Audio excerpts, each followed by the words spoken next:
आग लगी है सीनों में, कि देश मेरा जल रहा है, आग लगी है सीनों में, और हुक्मरां सब व्यस्त हैं खून गरीब का पीने में। कि राम मंदिर और बाबरी का पक्ष नहीं मैं लाया हूं, और घायल भारत चीख रहा है वो चीख सुनाने आया हूं। कि आज ना हिंदू की बात होगी ना मुसलमान की बात होगी, कि आज ना हिंदू की बात होगी ना मुसलमान की बात होगी, आज बात होगी तो सिर्फ हिंदुस्तान की बात होगी। क्योंकि मैं इस देश का हनुमान हूं और यह देश मेरा राम है, क्योंकि मैं इस देश का हनुमान हूं और यह देश मेरा राम है, और सीना चीर कर देख अंदर बैठा हिंदुस्तान है। दोस्तों, बचपन में मैंने और आपने कभी न कभी तो इस देश की मिट्टी खाई थी। यही कारण है कि हम लोगों के रगों में अभी तक देशभक्ति का जज्बा जिंदा है।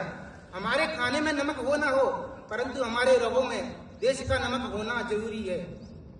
जैसा कि आप सभी लोग जानते हैं, आज हम लोग यहाँ पर देश का 80वां स्वतंत्रता दिवस मनाने के लिए एकत्रित हुए हैं। यह दिन हमें किसी की खैरात में नहीं मिला है। इसके लिए हमारे क्रांतिकारियों ने अंग्रेजों की बेड़ियों को पैरों तले कुचलकर मसलकर यह स्वतंत्रता प्राप्त की है। और जब जब यह स्वतंत्रता दिवस मनाया जाता है, तब तब भारत माता के बेटों को पुलवामा, पहलगाम और संसद जैसी घटनाएं याद आती हैं, और उन घटनाओं को याद करके उनका दिल दहल उठता है और धड़कनों से एक ही आवाज आती है कि तू अगर दबाएगा तो और उभरेगा भारत, कि तू अगर दबाएगा तो और उभरेगा भारत, तेरे हर बार पर और निखरेगा भारत। उन जाहिल आतंकियों को एक गलत फहमी हुई है साहब कि पुलवामा और पहलगाम और संसद जैसे धमाकों से डर जाएगा भारत। तो ए पाक, तेरा खाब ही रहेगा, और तू किस्मत का मारा है, मारा ही रहेगा। और कश्मीर कल भी हमारा था, आज भी हमारा ही रहेगा, और तेरे हर सवाल का जवाब करारा ही रहेगा। इसीलिए फौजी कहलाना आसान नहीं होता, लोहा पिघलाकर जज्बातों में भरना पड़ता है।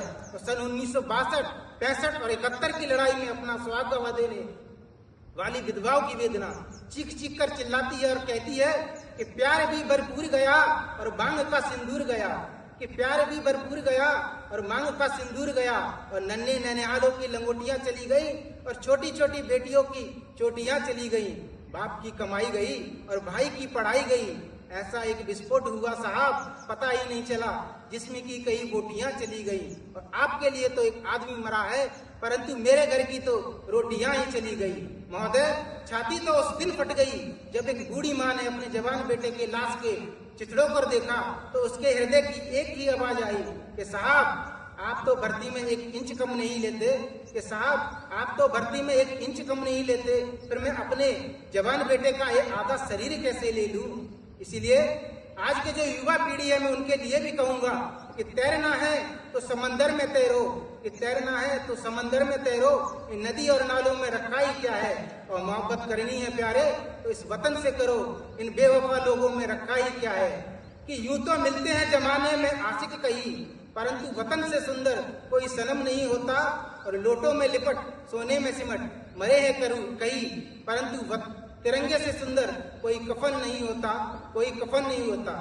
आज के इस युग में 2 बार तिरंगा झंडा फहरा देने से और अपने फेसबुक और व्हाट्सएप पर देशभक्ति की डीपी लगा देने से ही आपकी देशभक्ति साबित नहीं होती, बल्कि मेरी नजर में जो आदमी अपना काम सच्ची ईमानदारी और मेहनत से करे, वही सच्ची देशभक्ति कहलाएगी।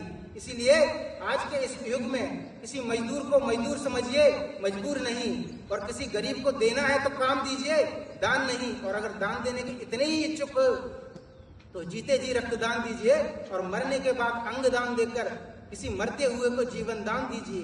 और अंत में अपनी वाणी को विराम देना चाहूंगा, और आप लोगों के द्वारा आने वाली अंतिम तालियों की आवाज ये बताएगी कि आज मेरी आवाज वीर के सिंहासन तक जरूर पहुंची होगी।